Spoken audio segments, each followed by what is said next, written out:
반도체 호황 사이클을 맞이한 SK 하이닉스의 성과급이 10억 원을 훌쩍 넘을 것이란 기대감이 나오면서 최근 입시 커뮤니티엔 하이닉스 취업이 보장된 계약학과에 들어가기 위한 문의글들이 잇따라 올라오고 있습니다. 입시업계에 따르면 의대를 지원할 만한 성적의 우수 학생들도 SK 하이닉스 계약학과를 적극 고려하는 현상이 뚜렷해지는 등 수험생과 학부모들의 관심이 빠르게 높아지고 있습니다.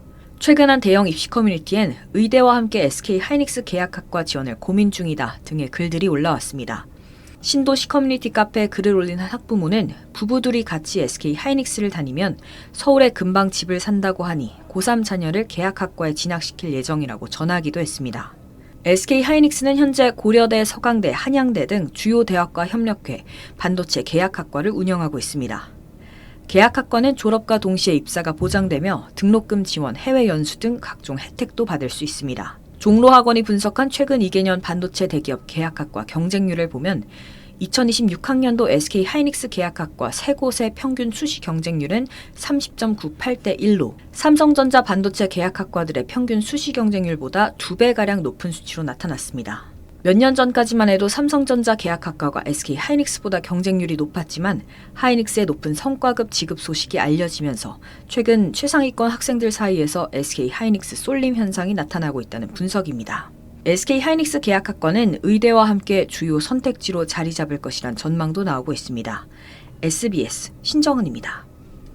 일론 머스크 테슬라 CEO의 뇌신경과학 기업 뉴럴링크가 카이스트 학생들을 공식 초청했습니다. 카이스트 관계자에 따르면 학생들은 미국 캘리포니아주 프리몬트 사무실에서 뉴럴링크 측과 간담회를 가질 예정입니다. 간담회 참석 학생들은 카이스트 전기 및 전자공학부와 인공지능 반도체대학원 소속인 걸로 전해졌습니다. 특정 전공 학생 여러 명을 현지 사무실로 직접 초청한 건 이례적인 행보인데 머스크는 지난 16일 X의 테슬라 코리아의 AI 칩 설계 엔지니어 채용 계획을 직접 홍보하기도 했습니다. 채용을 고려한 만남일 가능성도 있어 한국의 반도체, AI 전문 인력의 몸값이 뛰고 있다는 분석도 나옵니다. 테슬라 코리아는 한국에서 AI와 로봇공학 직무를 맡을 엔지니어를 찾고 있는데 컴퓨터와 전기공학 관련 분야 학위를 갖고 있고 AI 가속기 등 관련 분야 경험이 있는 사람이 대상입니다. 엔비디아도 최대 26만 달러, 한화 3억 7,500만 원에 달하는 연봉과 주식 보상을 내걸고 8년차 HBM 엔지니어 채용 공고를 냈습니다. 엔비디아, 테슬라, 구글이 제시하는 연봉은 기본급만 최대 한화로 3억 3천만 원에서 5억 4천만 원 선인 걸로 알려졌습니다. 기술 인력 쟁탈전은 경력자들뿐 아니라 반도체, AI, 로봇 분야 차세대 엔지니어인 학생들을 대상으로도 치열해지고 있습니다. 삼성전자, SK 하이닉스의 경쟁사 마이크론은 지난해 12월 서울대와 고려대, 한양대를 찾아가 현장에서 면접을 보고 학생들을 채용했습니다. 유해준 카이스트 AI 반도체 대학원장은 굴지의 해외 기업들이 한국 학생 유치에 적극적이라고 전하기도 했습니다. SBS 김민정입니다. 평균 성과급이 1억 원으로 알려진 SK 하이닉스 직원이 보육원에 일부 기부한 사연이 화제를 모은 가운데 다른 회사 직원들도 덩달아 기부를 인증하며 선한 릴레이가 펼쳐지고 있습니다. 최근 직장인 익명 커뮤니티 블라인드에 SK 하이닉스 직원을 인증한 A씨가 오늘 자랑 좀 하겠다며 돈 좀 쓰고 왔다는 글이 올라왔습니다.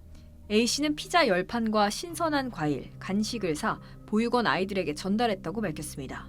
특히 평소 아이들이 견과류를 많이 못 먹는다는 얘기를 듣고 견과류도 종류별로 전달했다고 덧붙였습니다. 해당 글은 댓글이 600개 이상 달릴 정도로 화제를 모았는데 A씨는 이후 다시 글을 올려 해당 보육원에서 도서관 리모델링을 위해 모금 활동을 하고 있는데 많은 사람들이 도와주면 아이들을 위한 휴식 공간을 만들어줄 수 있지 않을까 싶다며 소액 기부를 권유했습니다. 해당 게시글 댓글엔 직장인들의 기부 인증이 잇따랐습니다. 대한항공, NC소프트, 공무원 등 다양한 직장인이 보육원에 기부금을 보낸 후 인증 사진을 첨부한 겁니다. 기부금을 수령한 세종시 영명보육원에 따르면 A씨의 기부 독려 이후 현재까지 기부금 약 2,100만 원이 모였습니다. 지난해 12월부터 모금을 시작했는데 A씨의 글 이후 기부 문의가 크게 늘어났다며 기부 참여자들에게 감사를 전하기도 했습니다. SBS 신정은입니다.